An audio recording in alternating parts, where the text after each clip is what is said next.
Hello friends, welcome to my YouTube channel Mridusmita Baruah. आज रातिपुवा मैं भिडिओ आरम्भ कर दिलो। आज आसलते आमार घर पुथि पढ़ा आछे और मा और देउता रातिपुवा भात केरेला, बेंगेना, तिता केरेला भेंडीबोर चिंगी आछे। मैं अलप भिडिओ कर दिसो एखिनिरो।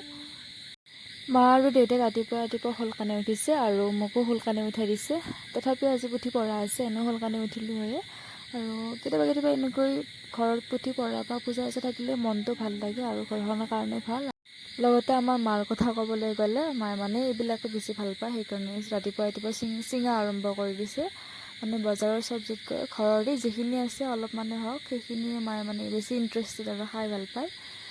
ওলট থুৰ হওক বা ঢেকীয়া চেকীয়া এনেকৈ এইবিলাক ৰঙালাওৰ আগ এইবিলাক বস্তু বেছি ভাল পায় আৰু বিচাৰি থাকে।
আৰু এইফালে মোৰ চাহ হৈ গ'ল আৰু ভাগৱত পঢ়িবৰ কাৰণে বাপজন আহি পাইছে আৰু এয়া যোগাৰ কৰি আছে প্ৰসাদৰ কাৰণে।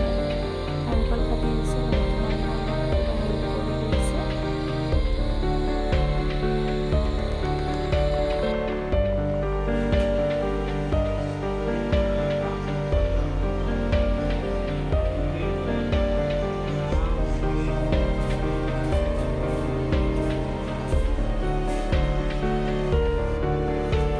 একদিন আমি কেঁচুৱা আছিলোঁ, আমাক কেঁচুৱা বুলি কৈছিল চবে।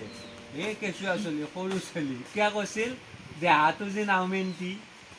তাৰ পৰাই কি হ'ল, শিশু হ'ল 5 বছৰৰ। তাৰমানে শিশু কালত যি অৱস্থা আছিল সেই অৱস্থা হ'ব।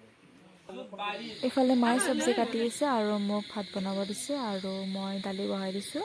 আজি মানে ব্যঞ্জন বুলি ক'লে দাইল, মচুৰ দাইল আৰু পনীৰ, তাৰপিছত চব্জি আৰু ভাজি এখন এনেকৈ থাকিব আৰু বেলেগ তেনেকৈ বনাবলগীয়া নাই।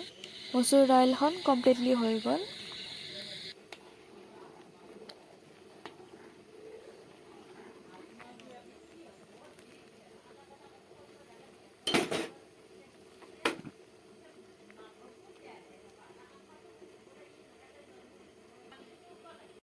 আৰু তামাম গৰম লাগিছে মোৰ। গৰম লাগিলে ফেনৰ হাৱা ল'ব নোৱাৰোঁ। এতিয়া ভাত বনাব লাগিব। এইফালে মই বনাই আছোঁ চব্জি আৰু চব্জি হ'বই প্ৰায়। আজি ভাগৱত পঢ়াত আমাৰ আইতাও আহিছে আৰু এওঁলোকে বোলে চব্জি বা আঞ্জাত তেনেকৈ মছলা পাতি নাখায়, চিম্পুলকৈ খাব। সেইকাৰণে মোক চব্জিখনো চিম্পুলকৈ বনাব দিছে, সেইকাৰণে মছলা পাতি নিদিয়াকৈয়ে মই বনাইছোঁ এনেকৈ। এনেও আদা নহৰু দিলে আৰু বেলেগ মছলা নিদিলেও সেনেকৈ টেষ্টি হয় বা ভাল লাগে খাই। মোৰ বা কি হৈছে বনোৱাত নাজানো, তথাপিতো বনাইছোঁ আৰু। এইফালে বহাই দিছোঁ ভাত কেৰেলা আৰু আলু ভাজি। ভাজি বনোৱাৰ এটা নিঞ্জা টেকনিক আছে, সেইটো মোক মায়ে শিকাই দিছে। ভাজি বনোৱাৰ আগতে নিমখ হালধি সানি ল'ব লাগে। নিমখ হালধি সানি ল'লে মানে ভাজিখন নাভাঙে বা গুৰগুৰা উঠি নাযায়, ভাল হয়। আৰু অলপ কাঢ়াকৈ ভাজিছোঁ।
আৰু এইফালে পনীৰৰ আঞ্জা প্ৰায় হ'বয়ে। আজি মানে বিলাহী আৰু আলুৰে মই পনীৰৰ আঞ্জা বনাই দিলোঁ। এনে মটৰ পনীৰ খাই বেছি ভাল পাওঁ, সেইকেইটা আজি বিলাহী আৰু আলুৰে বনালোঁ। আৰু এতিয়া বাজিছে সন্ধিয়াৰ 6, দুপৰীয়াৰ মই ভাত পানী খোৱাখিনি নেদেখুৱালোঁ। সেইখিনি স্কিপ মাৰিলোঁ, তাৰ কাৰণে মোক ক্ষমা কৰিব। আৰু কিবা কিবি কাম আছিল, সেইখিনি শেষ কৰি কিনে অলপ ফ্ৰেছ হৈ ল'লোঁ। ভাবিলোঁ আৰু ভিডিঅ'টো আজি ইয়াতে সমাপ্ত কৰোঁ। ভিডিঅ'টো যদি ভাল লাগিছে তেনেহ'লে প্লিজ লাইক, কমেণ্ট, শ্বেয়াৰ আৰু ছাবস্ক্ৰাইব কৰিবলৈ নাপাহৰিব। থেংকছ ফৰ ৱাচিং। Love you.